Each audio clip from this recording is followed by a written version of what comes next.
బెంగళూరులో రేవ్ పార్టీకి వెళ్ళింది. అయితే నేను వెళ్ళలేదు అని చెప్పింది. శభాష్, అరే చాలా గొప్పగా చెప్పావే. చెక్కండి, చంపేస్తా నిన్ను. ఆ పార్టీకి తాను వెళ్ళలేదన్నారు సినీ నటి హేమ. అమ్మతోడు నాకే సంబంధం లేదు సార్. తాను హైదరాబాద్ లోనే ఉన్నానని, ఓ ఫామ్ హౌస్ లో చిల్ అవుతున్నానని ఆమె చెప్పారు. అదే మిమ్మల్ని ఎక్కడో చూసినట్టుందండి.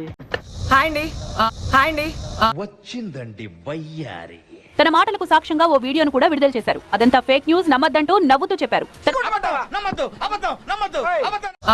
నేను ఎక్కడికి వెళ్ళలేదు, నేను హైదరాబాద్ లోనే ఉన్నాను. సో ఒక ఫామ్ హౌస్ లో ఎంజాయ్ చేస్తున్నాను, చిల్ అవుతున్నాను. నమ్మొచ్చా? నా మీద నాకే నమ్మకం లేదు సార్, మీరైనా నమ్మండి సార్.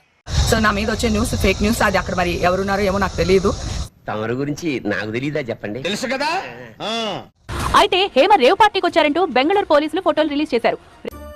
నాకు పిక్చర్ మొత్తం క్లియర్ గా కనపడుతుంది. రేవ్ పార్టీకి తాను వెళ్ళలేదంటూ హేమ చేసిన వీడియోలో ఏ డ్రెస్ తో ఉన్నారో బెంగళూరు పోలీసులు విడుదల చేసిన ఫోటోలోనూ అదే డ్రెస్ లో కనిపించారు. డ్రెస్ మ్యాచ్ అయింది. హేమ మాటలు తూచయ్యాయి. ఇది అబద్ధం నెంబర్ 1. మరి అబద్ధం ఎందుకు చెప్పావు? అలవాటు అయిపోయింది. అబద్ధాలు చెప్పడం అలవాట? అప్పుడప్పుడు ఏజ్ విషయంలో అబద్ధాలు ఆడుతుంటాను. ఇక దీంతో పాటు కెమెరాను ఇంకాస్త పక్కకు తిప్పితే బెంగళూరులో జరిగిన రేవ్ పార్టీ సెట్టింగ్ ను కూడా చూడొచ్చు. ఇది చెవులో పూలు కాదు, చెట్లు పెట్టడం అంటున్నారు బెంగళూరు పోలీసులు. నేను మరీ అంత ఎదవలా కనపడుతున్నారా? ఓ మాదిరిగా కూడా కనపడలేదా? నేను నిరపరాధి నేను ప్రూవ్ చేసుకోవడానికి అన్ని దారులు మూసుకుపోయాయి అన్నమాట. అందరు ఫోన్లు చేస్తున్నారు, మీడియా వాళ్ళందరూ. థ్యాంక్ యూ సో మచ్ నన్ను అడిగి మీరు ఇది చేస్తున్నందుకు. మీరు మాత్రం అడగకపోతే నాకు అసలు తెలిసేదే కాదు. మీ ఊళ్ళో తెలివితేటలు ఇక్కడ వాడకు. అడిగిన దానికి కరెక్ట్ గా సమాధానం చెప్పు. Thank you so much. నేను ఇక్కడే ఉన్నాను, హైదరాబాద్ లో.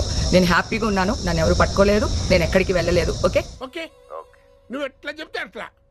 ఇక ఫామ్ హౌస్ గేటు నుంచి తెల్లటి ముసుగు వేసుకుని హేమ వెళ్లిపోతున్న దృశ్యాలు.